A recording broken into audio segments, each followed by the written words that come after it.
Next on the news, he will soon deliver the bread of life. But first, we break bread with one of the soon-to-be priests in the Diocese of Brooklyn. Deacon Benoit Chauvin grew up in France, but now living in Brooklyn, he's bringing some of his French traditions to the Diocese of Immigrants. I'm Katie Vasquez, and I'll have his story coming up.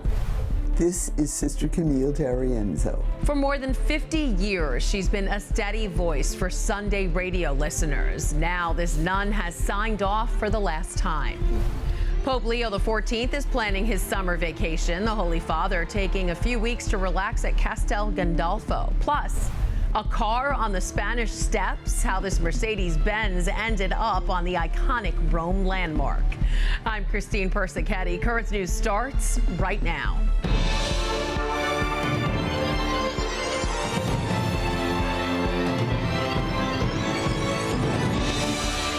Does this feel a little bit like home? It does. It really does. He's thousands of miles away from his family and friends in France, but Deacon Benoit Chauvin says coming to Brooklyn feels like coming home. The Diocese of Immigrants has welcomed parishioners and priests from around the world, and Deacon Benoit says he already feels like he's part of the church in Brooklyn and Queens, even though his ordination day isn't for another week and a half. Before the diocese welcomes the ordination class of 2025 officially, we are introducing them to you in our series, Meet the Priests. Current News' Katie Vasquez has Deacon Benoit's story from Cobble Hill. In the concrete jungle of Brooklyn, Deacon Benoit Chauvin likes to enjoy green space when he can find it.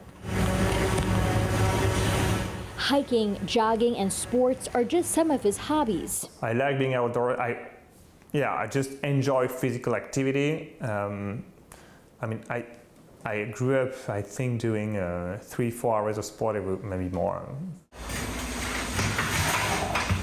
When he returns to the rectory at St. Paul's Church in Cobble Hill, he enjoys cooking, making dishes like sourdough bread.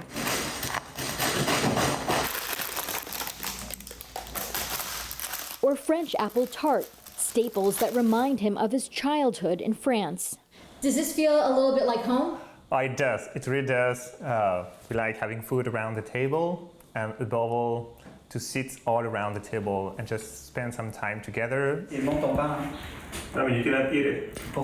Another connection to France is Father Alex Merard, who volunteered with Deacon Benoit as part of the organization Consolatio. The Brooklyn-based nonprofit reaches out to people in some of the world's most troubled areas. He connected with Father Merard while searching for a diocese to serve. I think it's a great place to be, and I don't know, as a French person, very attracted by New York City, of course. Volunteering with Consolatio in Chile in 2014 was a defining moment in his vocation. There, he befriended a prison inmate named Pedro. For me, it was really the miracle of the mission to be able to have our life so intertwined. King Agrippa and Bernice. When he's ordained, Deacon Benoit wants to continue that ministry of presence. I think really to be able to bring this presence of Christ in lives, people, visiting the people, the prostitutes, having banquets with the people, so to be able to reach out to the people where they are today. Helping the most needy in the Diocese of Immigrants. In Cobble Hill, Katie Vasquez, Currents News. And just a reminder, Deacon Benoit Chauvin and 6 other transitional deacons will be ordained in the Diocese of Brooklyn on Saturday, June 28th at the Co-Cathedral of St. Joseph in Prospect Heights. And you could be a part of it. Just tune into Net TV to watch the ordination live. It begins at 11 a.m. And ahead of that live mass, Currents News will be highlighting these new priests of the Diocese of Brooklyn in our Meet the Priests special. You'll get to know the men who could be coming to a parish near you. Just tune in Friday, June 27th at our usual time, 7 p.m. If the current ordination class is looking for any advice, they might want to give a listen to Bishop Robert Brennan's podcast, Big City Catholics.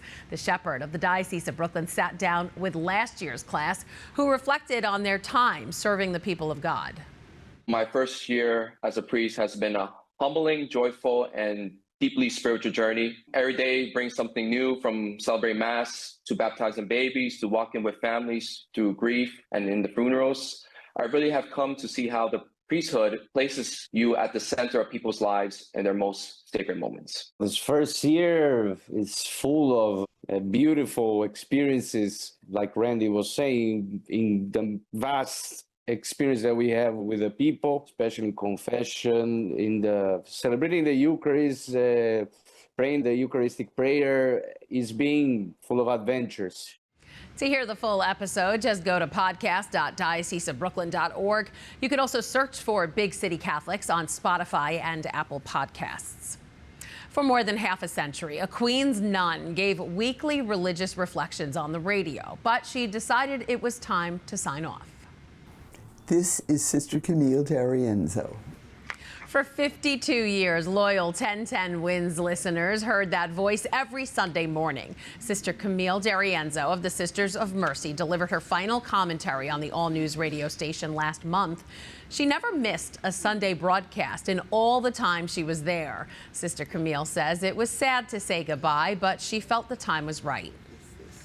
Well, I think because there's so much bad news, I had the opportunity to present good news, and if you're presenting good news, you're also offering people hope for a better time, and I was glad to do that. Sister says she used that space to offer her views on education and social justice, being a voice for the voiceless. Sister Camille has no immediate plans during her time off air, but she is enjoying catching up with family and friends. The National Eucharistic Revival is almost done with its 2025 pilgrimage. Pilgrims crossed the California border from Arizona last weekend, where they celebrated Father's Day and Trinity Sunday in Palm Desert.